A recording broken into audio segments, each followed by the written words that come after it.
সুপ্রিয় দর্শক আসসালামু আলাইকুম, কেমন আছেন আপনারা? নিশ্চয়ই ভালো আছেন। আজকের ভিডিওতে আপনাদের সবাইকে স্বাগত জানাচ্ছি।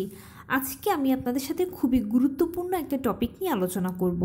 সেটা হচ্ছে বাচ্চাদের ছোটবেলা থেকে যদি আমরা কিছু অভ্যেস তৈরি করি তাহলে এই অভ্যেসগুলো পরবর্তীতে তাদেরকে বুদ্ধিমান ও জ্ঞানী হতে সহায়তা করবে। মা হিসেবে আপনি কি তাকে এই অভ্যেসগুলো তৈরি করতে সহায়তা করছেন? চলুন জানাচ্ছি সেই অভ্যেসগুলো কি কি। দেখুন, যেসব বাচ্চারা মায়ের বুকের দুধ পান করে গবেষণায় দেখা গেছে সেই সকল বাচ্চারা কিন্তু সাধারণ বাচ্চাদের থেকে বা যারা ফর্মুলা মিল্ক খায় তাদের থেকে অনেক বেশি বুদ্ধিমান হয়। কেননা মায়ের দুধে যে ভালো উপাদানগুলো রয়েছে এগুলো কিন্তু 100% ফর্মুলা মিল্কে নেই। সেজন্য সবসময় বাচ্চাকে চেষ্টা করবেন যে 2 বছর পর্যন্ত বুকের দুধ পান করাতে। বর্তমান সময়ে অনেক মায়েরা মনে করেন যে বুকের দুধ পান করালে যদি আমার ফিটনেস নষ্ট হয়ে যায়। আসলে এটা একটা ভুল ধারণা। বুকের দুধ পান করালে এটা বাচ্চার জন্য যেরকম ভালো হবে এটা আপনার নিজের জন্য ভালো হবে, কারণ আপনার শরীর থেকে অনেক বেশি এনার্জি লস হবে এবং যার ফলশ্রুতিতে আপনার ফিটনেসটাও মেনটেন হবে।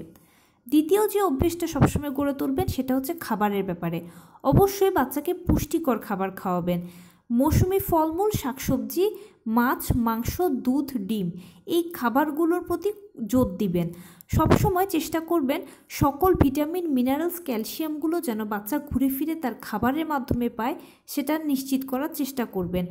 এক্ষেত্রে একটা টিপস অ্যাপ্লাই করবেন, সেটা হচ্ছে যে অনেক বাচ্চাই দেখা যায় যে ম্যাক্সিমাম খেতে চায় না।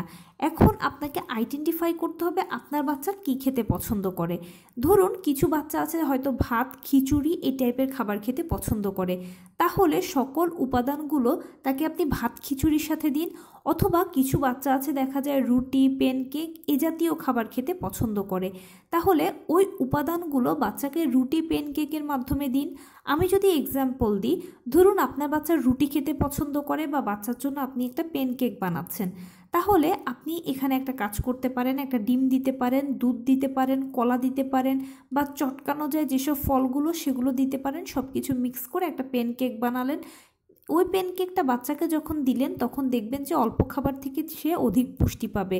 তাই বাচ্চাদেরকে খাওয়ানোর ব্যাপারে এই টিপসটা ফলো করবেন যে অল্প খাবার থেকে যেন আপনি বাচ্চাকে অধিক পুষ্টিটা দিতে পারেন, সেটাই এনশিওর করার চেষ্টা করবেন। আর মৌসুমি ফলমূল, শাকসবজির উপরে খুব বেশি জোর দিবেন। এই জিনিসগুলো বাচ্চার ইমিউনিটি সিস্টেমকে বাড়াতে সহায়তা করে, প্লাস বুদ্ধিমান হতে সহায়তা করে, ব্রেন ডেভেলপমেন্টে উল্লেখযোগ্য ভূমিকা পালন করে। এগুলো গবেষণায় কিন্তু সবসময় প্রমাণিত হয়। প্লাস ডিম তো অবশ্যই বাচ্চাকে দেবেন, এটা হচ্ছে আদর্শ খাদ্য। এবং দুধ ও দুধের তৈরি খাবারগুলো দেওয়ার সবসময় চেষ্টা করবেন, কারণ আদর্শ খাবার হিসেবে দুধের কোনো বিকল্প নেই। তৃতীয় যে অভ্যেসটা গড়ে তুলবেন সেটা হচ্ছে বাচ্চাকে যখন আপনি ঘুমোতে নিয়ে যাবেন তখন তাকে আদর যত্ন করে ঘুমোতে নিয়ে যাবেন। আবার যখন সে ঘুম থেকে উঠবে তখন তাকে আদর যত্ন করবেন। কেননা ঘুমানোর ফলে আমাদের শরীর থেকে একটা ভালো হরমোন নিঃসরিত হয়, যেটা ব্রেন থেকেই নিঃসরিত হয়। আর আপনি যদি বাচ্চাকে এই সময়টাতে আদর যত্ন করেন এবং ঘুমের পরেও যদি আদর যত্ন করেন তাহলে দেখবেন যে বাচ্চা অনেক বেশি বুদ্ধিমান হবে, ধীরস্থির হবে, শান্ত হবে, চঞ্চল প্রকৃতির হবে না, খিটখিটে মেজাজের হবে না।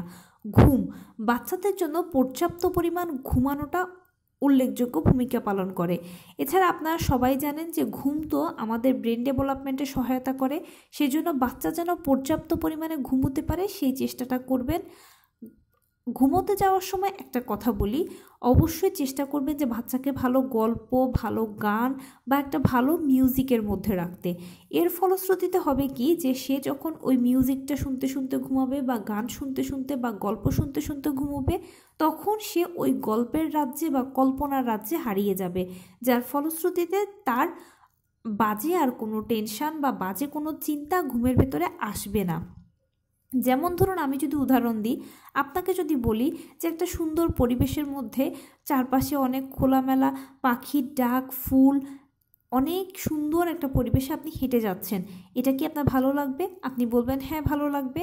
আবার যদি আমি আপনাকে বলি যে একটা গিঞ্জি পরিবেশ, স্যাঁতস্যাঁতে, ভীষণ থকথকে অবস্থা, কাদা মাটিতে ভরা এই ধরনের একটা পরিবেশে যদি আপনাকে থাকতে বলি বা হাঁটতে বলি, আপনি কি বলবেন যে এটা ভীষণ বাজে পরিবেশ, আমার ভালো লাগছে না।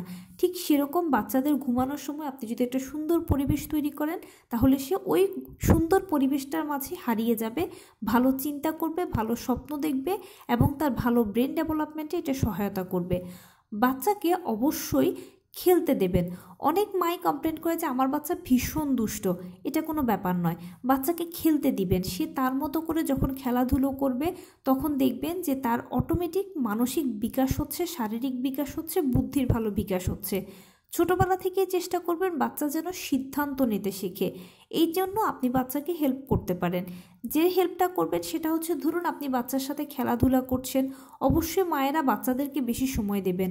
বর্তমান সময় আমরা মায়েরা করি কি, সময় পেলেই ডিভাইসে সময় দিই, কিন্তু ডিভাইসকে না দিয়ে বাচ্চাকে যদি আমরা সময় দিতে পারি তাহলে এটা আরও বেশি অনেক উপকার হবে।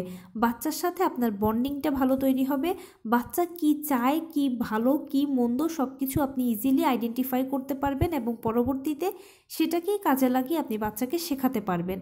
বাচ্চাকে আপনি যেভাবে সিদ্ধান্ত নিতে শেখাবেন সেটা হচ্ছে, ধরুন আপনি বাচ্চার জন্য একটা ফল রাখলেন অরিজিনাল, তার পাশাপাশি একটা খেলনা ফল রাখলেন। এখন আপনি তাকে বলবেন যে বলতো কোনটা আসল ফল, কোনটা নকল ফল বা কোনটা খেলনা ফল। এভাবে আপনি যখন অল্প স্বল্প করে টুকটাক তাকে এভাবে সিদ্ধান্ত নিতে দেবেন, তখন সে একটু একটু করে ছোটোবেলা থেকে সিদ্ধান্ত নিতে নিতে বড় হতে গেলেও সে বড় বড় সিদ্ধান্ত নিতে পারবে এবং সঠিক সিদ্ধান্ত নেওয়ার তার ক্যাপাসিটি তৈরি হবে। বাচ্চাদের সামনে ভালো কথা বলা, সবসময় বাচ্চাদেরকে অ্যাপ্রিসিয়েট করবেন, প্রশংসা করবেন, ভালো কথা বলবেন। আর একজন মায়ের অবশ্যই উচিত বাচ্চার সাথে কিন্তু অনেক বেশি কথা বলা। এতে কি হবে, বাচ্চারা ছোটোবেলা থেকেই কিন্তু মায়ের কথাগুলো শুনতে শুনতে তারা সুন্দর উচ্চারণ শিখবে, সুন্দর কথা শিখবে এবং অনেক মা বলে যে বাচ্চা দেরিতে কথা বলে, ওই টেন্ডেন্সিটা চলে যাবে, বাচ্চা কিন্তু খুব তাড়াতাড়ি কথা বলতে পারবে। আসলে কি, বাচ্চারা তো ছোটোবেলা থেকে ঘরোয়া পরিবেশেই বড় হয়।